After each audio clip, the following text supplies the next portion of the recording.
Hello guys, তো আজকে আমরা যাব বাবা ভোলানাথের মন্দিরে। তো অনেক সকালে উঠে পড়েছিলাম, আমরা ভোর 5টায় উঠে এখন 6টা বাজে। তো 6টার সময় আমরা বেরিয়ে পড়ছি।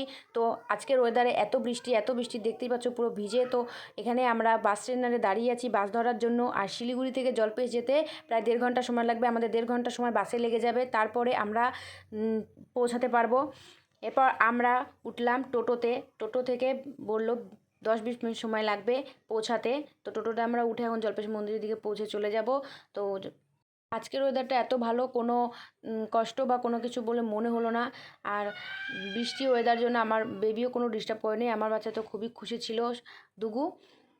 এরপর আমাদের এখান থেকে অনেকটা হেঁটে হেঁটে যেতে হবে, বললো টোটো আর ঢুকাতে দেবে না, যেহেতু পুরো ভিড় লেগে যাবে। আর এত মানুষজন আজকে তো পুরো পুরো কি বলবো, অনেক ভিড় ছিল। আর এত লোক, কেউ যাচ্ছে কেউ আসছে, অনেকেই তো অনেকে সকাল সকাল দেওয়া হয়ে গেছে পুজো। পুরো মজা হচ্ছিল, দেখতেই পাচ্ছ পুরো হাসাহাসি করে যাচ্ছিলাম। দুপাশে পুরো দোকানপাট বসেছে আর এত ভালো লাগছিল দেখতে।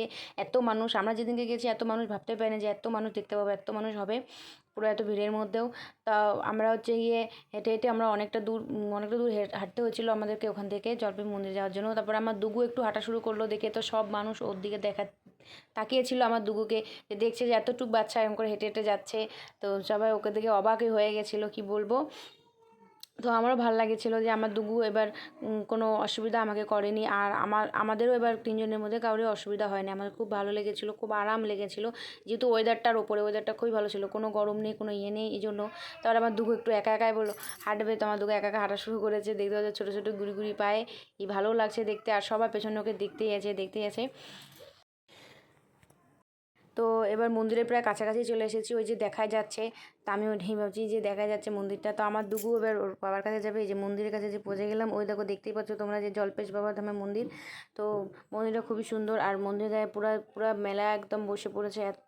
মানে আমি কি বলবো, এত সুন্দর মেলাটা লাগলো ওখানে। খুবই ভালো লেগেছে এখানেই আমি যাই যত আমি শ্রাবণ মাসে। তো এবার আমি জলে নেমেছিলাম, স্নান করে তিনবার স্নান করে আমি জল ভরার জন্য নেমেছিলাম। তবে ওখানে জল টল নিয়ে স্নান টান করে দুগুকে নিয়ে আমি যাচ্ছি মন্দিরের ওদিকে। এবার মন্দিরের দিকে লাইন দিয়ে মন্দিরে পুজো দিতে যাব। এবার যে লাইন দেখছি, জানি না কী হবে আজকে, কতক্ষণে বেরোবো ওইটাই ভাবছি।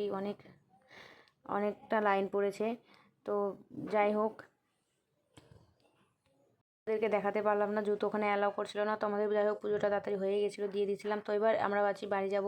তো বাড়ি যাওয়ার সময় ভাবছি প্রসাদ নিয়ে যেতে, একটু মেলা ঘুরে একটু প্রসাদ নিয়ে আবার একটু সামনে একটু আমরা আর কথাবার্তা বললাম, হাসাহাসি করলাম। তো দুগুর জন্য খেলা বাড়ি সবই নিলাম মেলা বাড়ি থেকে। তো এবার আমরা বাড়ি চলে যাব। তো তোমাদের ভিডিওটা কেমন লাগলো তো তোমরা প্লিজ কমেন্ট করে সবাই জানাও।